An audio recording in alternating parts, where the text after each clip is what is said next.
বন্ধুরা, আজকের এই ভিডিওতে আমরা আল্লাহর একজন অলি ও একটি কুকুরের বিস্ময়কর সত্য ঘটনা সম্পর্কে বলতে চলেছি, যা শুনে আপনার মন ছুঁয়ে যাবে ইনশাআল্লাহ। তাই ভিডিওটি একেবারে শেষ পর্যন্ত দেখার অনুরোধ রইল। একজন নেককার বান্দা পাহাড়ের গুহায় দিনরাত আল্লাহ তাআলার ইবাদতে মশগুল থাকতেন। তার খাওয়া দাওয়া ব্যবস্থায় একটি গাছের মাধ্যমে আল্লাহ তাআলা করে দিয়েছিলেন। আল্লাহ তাআলা তার ইবাদতে এতটাই খুশি ছিলেন যে তার ইবাদত খানার পাশেই একটি ডালিমের গাছের জন্ম দিয়েছিলেন। আল্লাহ তাআলা প্রতিদিন সেই ডালিম গাছ থেকে এভাবেই খাবার দাবার ব্যবস্থা করে দিতেন। সে প্রতিদিন গাছে 3টি করে ডালিম পেত, আর সে নেককার বান্দা সেই ডালিমগুলো খেয়ে নিত এবং আল্লাহ তাআলার ইবাদতে মশগুল থাকত। এভাবেই দিন কাটতে লাগলো। সে আবিদ বান্দাটি ভাবলো যে এগুলো আমার রিজিক, আমি এভাবেই খাবার দাবার করব এবং শুধুমাত্র আল্লাহ তাআলার ইবাদতে মশগুল থাকব। একবার আল্লাহ তাআলা তার পরীক্ষা নিতে শুরু করলেন, কেননা যারা আল্লাহ তাআলার নেক বান্দা হয়ে থাকে, আল্লাহ তাআলা ইবাদত করতে থাকে, আল্লাহ তাআলা তাদের পরীক্ষাও নিয়ে থাকেন। একবার এমন ঘটনা ঘটল যে সে ডালিম গাছে আর ডালিম ধরল না। একদিন কেটে গেল, সে ধৈর্য ধারণ করলো। দ্বিতীয় দিন আল্লাহ সুবহানাহু ওয়া তাআলা ডালিম দিলেন না, সে ধৈর্য ধরল। তৃতীয় দিনও তার সঙ্গে এমনটাই ঘটল। আল্লাহ তাআলা তাকে ডালিমের নিয়ামত থেকে বঞ্চিত করলেন, কেননা তার রব তার পরীক্ষা নিচ্ছিলেন যে আমার বান্দা আমার ওপর কতটা ভরসা করে, সে আমার কাছে চায় না আবার অন্য কারো কাছে গিয়ে চাইতে শুরু করে। তখন সেই ব্যক্তিটি অনেক ক্ষুধার্ত হয়ে পড়েছিল আর সে অনেক ভয় পেতে শুরু করলো। সে আল্লাহ তাআলার দরবারে না চেয়ে সে লোকজনদের কাছে চাওয়ার জন্য বেরিয়ে পড়ল। যখন সে তার ইবাদতের জায়গা থেকে বেরিয়ে আসলো, তখন সে একটি বাড়ি দেখতে পেল। সে বাড়িটি একজন মুসলমানের ছিল, কিন্তু সেই মুসলমান ব্যক্তিটি একজন চোর ছিল। আল্লাহ তাআলার নাম তো দূরের কথা, আল্লাহ তাআলার বান্দাদেরকেও পছন্দ করতেন না, অর্থাৎ তাদের জিনিসপত্র চুরি করত।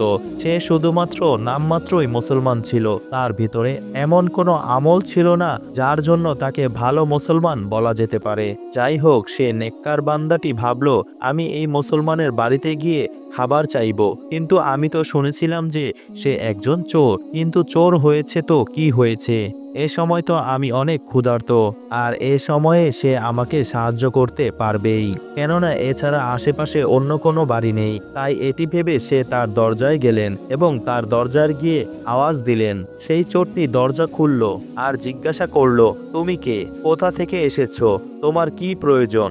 তখন সে আবেদ ব্যক্তিটি বলতে লাগলো, ওপারে যে পাহাড়ের গুহাটি রয়েছে, আমি সেখান থেকে আল্লাহ তাআলার ইবাদত করি, অনেক দিন ধরে আমি সেখানেই থাকছি। আল্লাহ তাআলা আমার জন্য সেখানে একটি ডালিমের গাছ জন্ম দিয়েছিলেন, আর সেই ডালিম খেয়েই আমার পেট ভরত। কিন্তু 3 দিন হয়ে গেল, সেই ডালিম গাছে আর কোনো ডালিম ফল ধরল না। তাই আমি ক্ষুধায় কাতর হয়ে পড়েছি। তো ভাবলাম যে হতে পারে তুমি আমাকে সাহায্য করতে পারো, কেননা আমি অনেক ক্ষুধার্ত অনুভব করছি। যদি খাবারের কিছু থাকে তাহলে আমাকে দিয়ে দাও, আমি অনেক ক্ষুধার্ত। তার কথা শুনে চোরে চোরে মনে মনে ভাবতে লাগলেন এবং সে বলতে শুরু করলো, আমি আমার কুকুরের জন্য 4টি রুটি রেখেছি, যদি তুমি সেই রুটিগুলো খেতে চাও তাহলে বলো, আমি তোমাকে সেগুলো দিতে পারি। সেই ব্যক্তিটি এতটাই ক্ষুধার্ত ছিল যে সে বলল, হ্যাঁ নিয়ে আসো, আমি সেগুলোই খেয়ে নিব।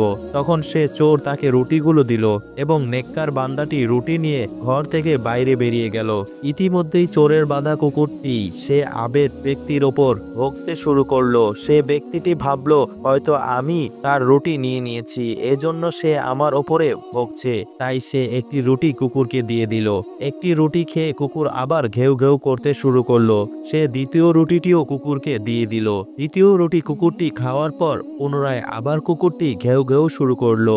এখন সে তার তৃতীয় রুটিটিও কুকুরকে দিয়ে দিল। যখন এই কুকুরটি তৃতীয় রুটিটি খেয়ে নিল, তখন সে আবার ঘেউ ঘেউ করতে শুরু করলো। সে ব্যক্তিটি ভাবলো, এই রুটিটিও দিয়ে দিই, তাহলে আমার কি হবে, আমি কি খাবো? তো সে আবেদ ব্যক্তিটি রেগে গিয়ে কুকুরটিকে বলতে লাগলো, তুমি এতটাই বেশরম এবং লোভী যে আমি তোমার মালিকের কাছে এই রুটিগুলো ভিক্ষা চেয়ে নিয়েছি, আর তুমি আমাকে এই রুটিগুলো খেতে দিচ্ছ না, বরং তুমি 3টি রুটি পূর্বেই খেয়ে নিয়েছো, আর এখন যে চতুর্থ রুটিটি বেঁচে আছে সেটিও তুমি খাবার জন্য ঘেউ ঘেউ করছো। কমপক্ষে আমাকে খেতে দাও এতটুকুই তো বিশ্বস্ত হয়ে যাও নিজের মালিকের, ব্যাস। এমনটা বলা বাকি ছিল।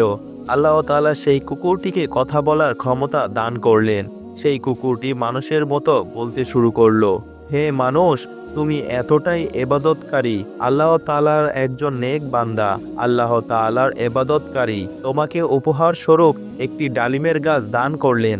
তোমাকে কখনো ক্ষুধার্ত রাখলেন না, বরং আল্লাহ তাআলা তোমাকে জান্নাতি ফল এবং ডালিম খাওয়ালেন। তুমি আল্লাহ তাআলার সঙ্গে কি এমন দফাদারি করলে? তুমি আমাকে বললে যে আমি বেশরম লোভী, কিন্তু আমি এতটাই বিশ্বস্ত যে আমি সেই রুটিটি চাইছি যেটি আমার মালিক আমার জন্য রেখেছিল। তুমি তো আল্লাহ তাআলার ইবাদতকারী, তোমার কি আল্লাহ তাআলার ওপরে ভরসা ছিল না? তোমার কি তাওয়াক্কুল ছিল না? তুমি সেই পরের কাছে অর্থাৎ মানুষের কাছে সাহায্য চাওয়ার জন্য বেরিয়ে পড়েছো, আর একজন চোর তোমাকে সাহায্য করলো, তুমি তার রুটি খেতেও রাজি হয়ে গেলে। তুমি কি 3 দিনের ক্ষুধা সহ্য করতে পারতে না? তোমার রব কি তোমাকে ক্ষুধার্ত রাখতো? সে তো তোমার পরীক্ষা নিচ্ছিল। আমি তো একটি পশু, কিন্তু তুমি তো একজন মানুষ। তোমার ভরসা কি তোমার রবের থেকে সরে গেল? তুমি কি আল্লাহ তাআলার দরবারে চাইতে পারতে না? আল্লাহ তাআলার কাছে দোয়া চাইতে পারতে না? কিন্তু না, তুমি একজন মানুষের কাছে সাহায্য চাইছো, আর সে এমন একজন মানুষ যে তোমার রবকে মানে না। এ সমস্ত কথাগুলো শোনা মাত্র সে আবেদ ব্যক্তি অঝরে কান্না শুরু করতে লাগলো। সে আবারও তার পাহাড়ের গুহায় ফিরে আসলো আর আল্লাহ তাআলার দরবারে সেজদায় পড়ে আর কান্না করতে করতে মাফ চাইতে লাগলো। ইয়া আল্লাহ, আপনি আমাকে মাফ করে দিন, আমার ভুলগুলো মাফ করে দিন। হে আমার আল্লাহ, আমি এটি ভাবিনি আপনি আমাকে এই নির্জন জায়গায় কিভাবে খাবার দাবার দিলেন। কোনো মানুষ এখন পর্যন্ত আমাকে সাহায্য করেনি। আমি যা কিছুই পাচ্ছিলাম তা আমাকে আপনি দিচ্ছিলেন কি করে? আমার ঈমান এত ছোট হয়ে গেল যে আমার রব, আপনি আমার পরীক্ষা নিলেন আর আমি আপনার পরীক্ষায় পাশ করতে পারলাম না। কিন্তু আপনার কাছে আমি সত্য মনে তওবা করছি, আমি আপনার কাছে ক্ষমা প্রার্থনা চাচ্ছি। হে আমার রব, আপনি আমাকে মাফ করে দিন। আপনি তো পরম দয়ালু ও রহমান রহিম।